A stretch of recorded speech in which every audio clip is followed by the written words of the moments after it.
Hi everyone, welcome back to my channel, or if you're new here, hi, my name's Leanne and I talk about books quite a lot. Today I'm going to be bringing you my top 10 best favourite reads of 2018. These aren't necessarily books that were published in 2018, they're just the books that I read in 2018. I'm a big fan of reading backlisted books, so a few of these are backlisted, but quite a few of them were published in 2018 as well.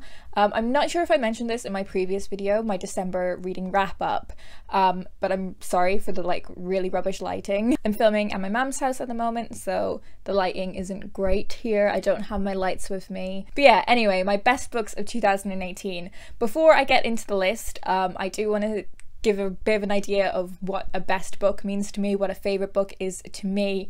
I don't give books star ratings. I find star ratings stressful. But if I did, these would all be 5-star books. I wouldn't mention a book if I didn't think it was a 5-star read. But to break down what that means to me, a 5-star read is something that I really enjoyed the reading process of. So I found it really easy to keep turning the page. The story really gripped me. These are normally books that I've read in very few sittings. They are books where I really gained something from the reading experience, so they educated me, they enriched my life in some way, they increased my understanding of something, but were also very entertaining. Usually they're books that I really want to reread someday. Rereadability is a huge factor in something being a favourite book for me. They are also books that I would really recommend to lots of different readers. More often than not, my favourite books are the kinds of books where I really see myself reflected in them. Some of these books have all of these things, some of them just have the majority of these things, but that's a general idea of what a favourite book is for me. These aren't really in any particular order. I have ordered them from 10 all the way up to 1, but I feel like if you asked me on a different day, the order would definitely shift around slightly, apart from my number 1 favourite book of the year. But let's start with number 10, and that is Gangster Rapper by Benjamin Zephaniah.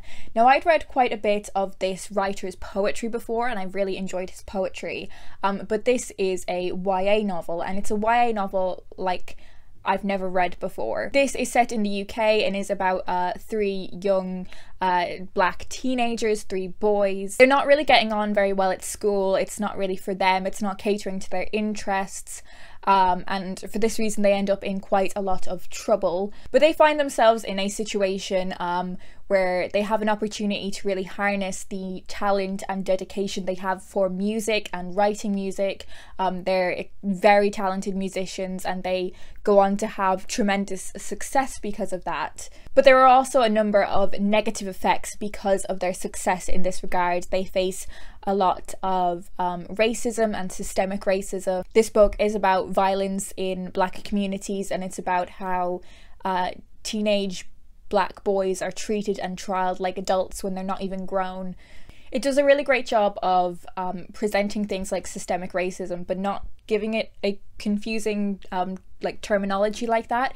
It just presents the events as they occur, and it shows how white people in positions of power can have real destructive effects on the lives of those that they hold power over. As I said, this is unlike any YA book that I've read before. Most of the YA books that I've read are about teenage girls, or if they are about teenage boys, they are quite shy teenage boys, and this was an experience that I'd never seen depicted before. And I think when so many teenage boys stop reading, I think this book is so important for reaching out to those readers and also teaching them about such important subject matters. At number 9, I have Juliet Takes a Breath by Gabby Rivera, and I listened to this one on audiobook during the BookTubeathon, and this book again was unlike anything I'd ever read before. This is about a young Latina woman who she moves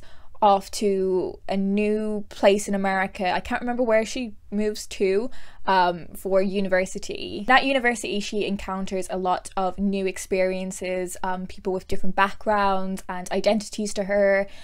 She encounters a lot of people from the LGBT plus community, a lot of queer characters, and there is such a breadth of representation there for people that have lots of different kinds of identities and backgrounds. But this book also acknowledges how that can be slightly overwhelming if it's something that you're not used to, if you're encountered with terminology that is unfamiliar to you, and it acknowledges that that can be intimidating, but it also reassures that it doesn't need to be. Juliet also develops a friendship with a writer that she really admires, a white writer. She's quite an outspoken, ardent feminist, but as Juliet gets to know this woman, she realizes she's not exactly what she expected. She's let down by quite a lot of her behavior. You get to explore all of these different experiences through Juliet's eyes, and I think it's just a fantastic book, and I think it's really essential queer reading.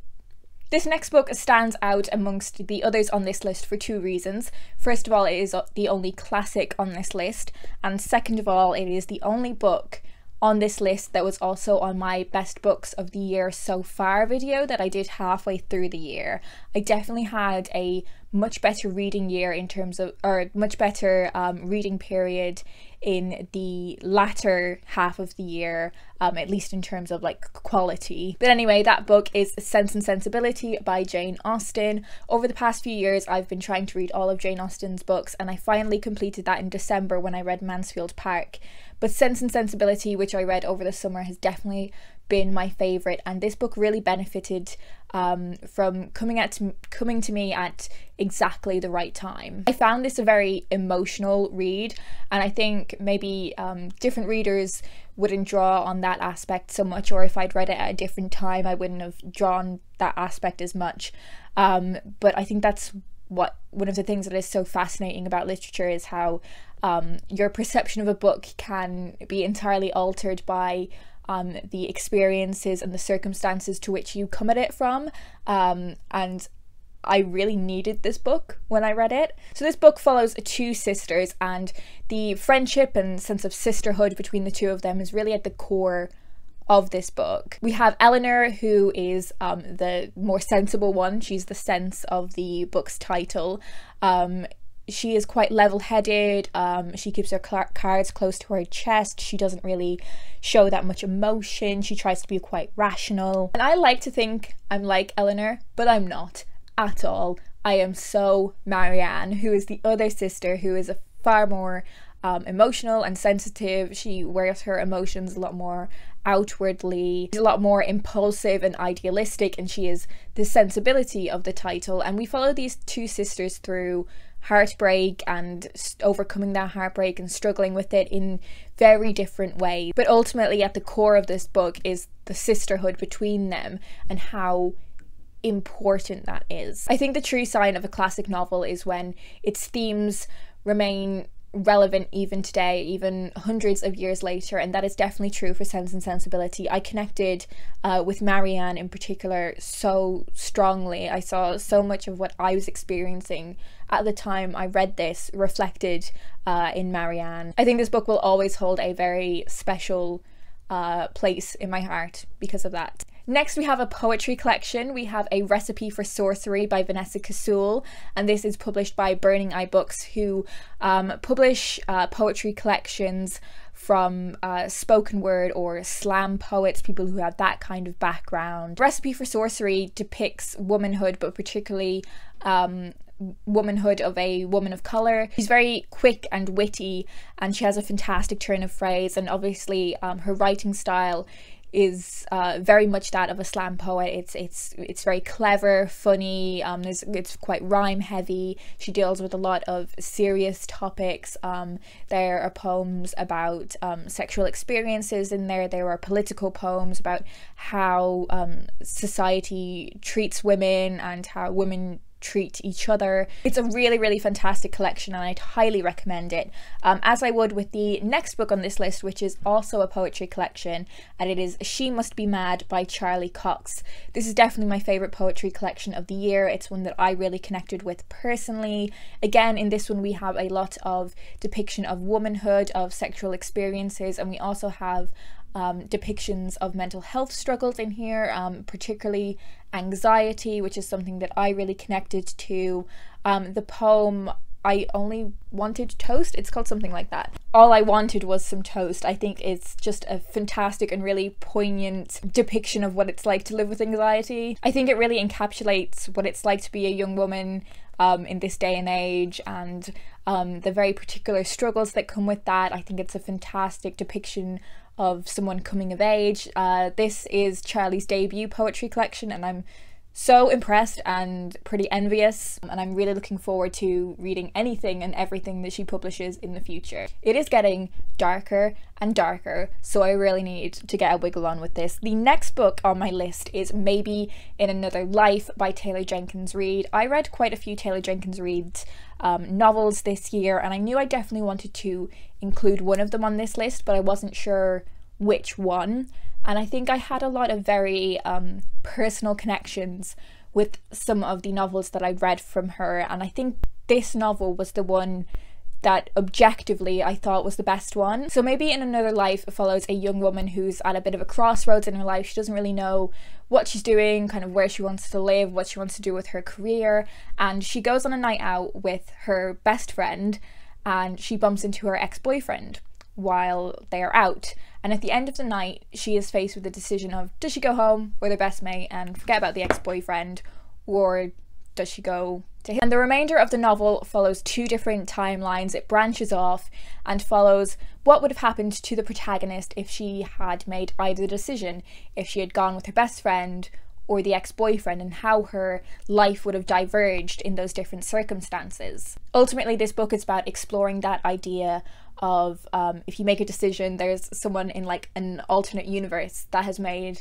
the other decision and then lives out that scenario. It's about exploring that, and also the idea of, you know, do we actually just have like the one person that we're meant to end up with, or is it just all about coincidence and circumstances?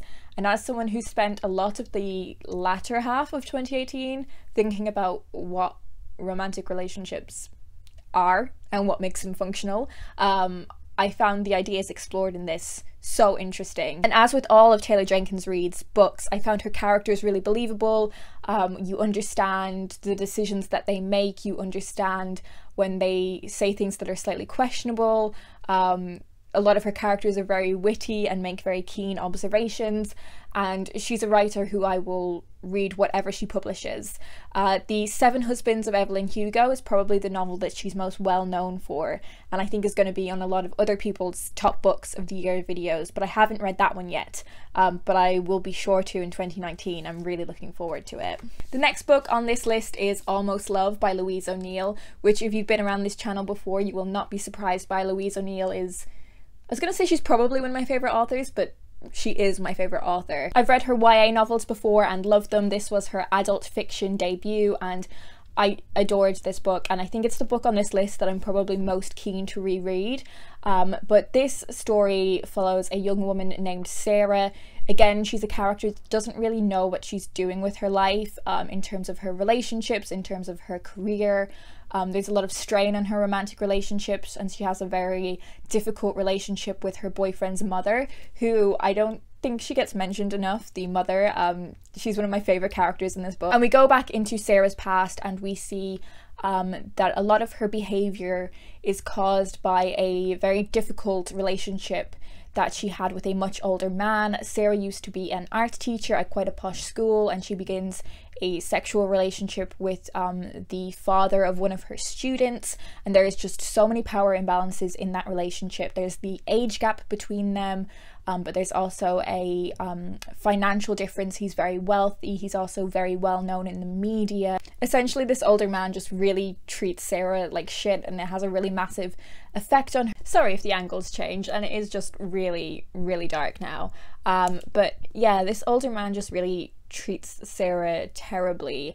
And I found this book quite personally uncomfortable at a lot of points because I saw Sarah putting up with behaviours that I'd put up with from shitty men, and a lot of the ways that she was reacting to these situations was like ways that I'd reacted. Yeah, I just saw a lot of myself reflected in her behaviours, and it was really uncomfortable, but I think necessary. Louise O'Neill exhibited such an understanding of human behaviour, and she has this real ability to see into someone's most intimate thoughts and put them on the page, and that was definitely my reading experience of this book.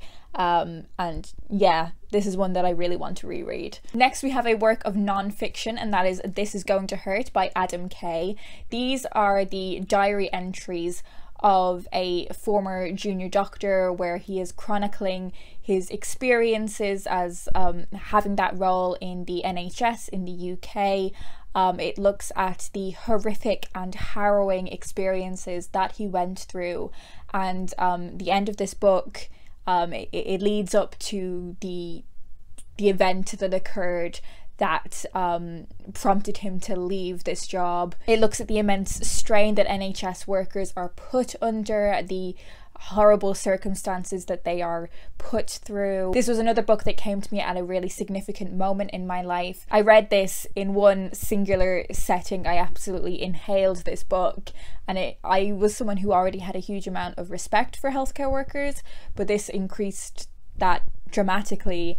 And a day later I actually had to go to hospital, and I had so much respect and admiration for the people that were working so hard to make sure that I was okay. It's such a necessary and important book, but it's also hilarious. Like, Adam Kay is such a funny guy, and he's actually he's worked on shows like The Peep Show. He's now like a screenwriter. He's so hilarious, and that is so necessary with this book, because I don't think you would be able to get through how harrowing it is if it wasn't for those amusing observations, those genuinely laugh out loud moments. This is a book that I would recommend to absolutely anyone. The penultimate book on this list is another non-fiction title, and it is Each Sweat Play by Anna Kessel. I read this one on ebook, and I really want a physical copy of it because I just want to read through it again, reread it, and, you know, highlight bits, put sticky tabs in bits like I do with so many of my favourite books, because I just found this book so compelling. This is a non-fiction book about women's relationship with sports and exercise. It looks at the trend of women who were very sporty as children stopping when they are adolescents. It looks at how women can then get back into exercise and sports in later life, which, as someone who did that in 2018, I found that a really compelling and interesting read. It also looks at how female athletes are depicted and treated in the media, the gender inequality that is present there. It's a phenomenally well-researched book and relays that research in a really accessible and understandable way. It looks at sort of Instagram gym culture, which is something that I'm gradually figuring out my own relationship with. It also looks at specific things that a lot of female athletes go through that not a lot of male athletes go through. It looks at like menstruation, it looks at pregnancy and the effects of those on sport. Highly recommend this book if you are interested in sport at all, but obviously specifically if you are a woman who's interested in sport, or you're thinking about getting back into exercising. Obviously in the new year that might be something that's particularly significant at the moment, and I would just highly recommend it. It's so well written and so intelligent. And the final book I'm going to talk about, my absolute favourite book that I read in 2018, was Normal People by Sally Rooney, and this is on nearly everyone's favourite books of the year list. This book is ticking like so many Leanne boxes. It doesn't really have much of a plot. It's more of a character study about complicated relationships. It's set in Ireland, which, you know, I obviously love. This book opens when the two protagonists are teenagers. Connell is very popular in school, whereas Marianne's a bit more of a wallflower. And there's also a class divide between the pair. So Connell's mother is employed by Marianne's mother to clean their house. And this unlikely friendship forms between the two teenagers when Connell collects his mother from work. gradually that a friendship develops into a sexual relationship, and throughout this book they never really make it to a full romantic relationship. They're never quite boyfriend and girlfriend. Their friendship fluctuates throughout the book. We follow them as they go off to Trinity College in Dublin, as they go to university, and how their social situations change. Connell isn't as popular at university, whereas Marianne really is. He doesn't feel like he fits in. She goes through quite a significant amount of change when she goes to university, and it follows them beyond that as well, and how turbulent the relationship between the two of them are, how they react to each other, being in relationships with other people. What really impresses me about how Sally Rooney writes is that she says as much with what these characters don't say as what they do say. Like, there is so much subtext and the depiction of these two characters that never quite say what they really want to say, and really the tragic results of that are so powerful. This is really just a really poignant examination of human interactions. One of my favourite moments in this book is when the title of the book crops up, when normal people is featured within the dialogue, and that just really tied the whole book together. Again, this is one of those books that I really want to reread, that I would really recommend to any reader. It's not the kind of literary fiction that is difficult or inaccessible. I found myself going through a reading experience with this book that I hadn't really experienced before, where I felt like I could devour it in 1 or 2 sittings, but I wanted to ration it because I just didn't want it to end.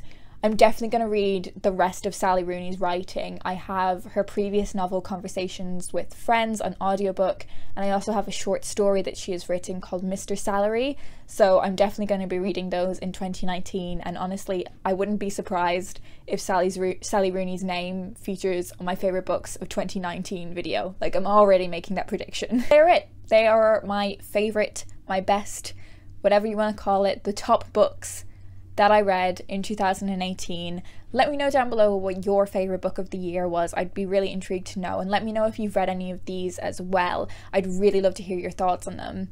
Anyway, that's all I'm going to talk about today. I hope you are having a wonderful 2019 so far, and I will talk to you in my next video.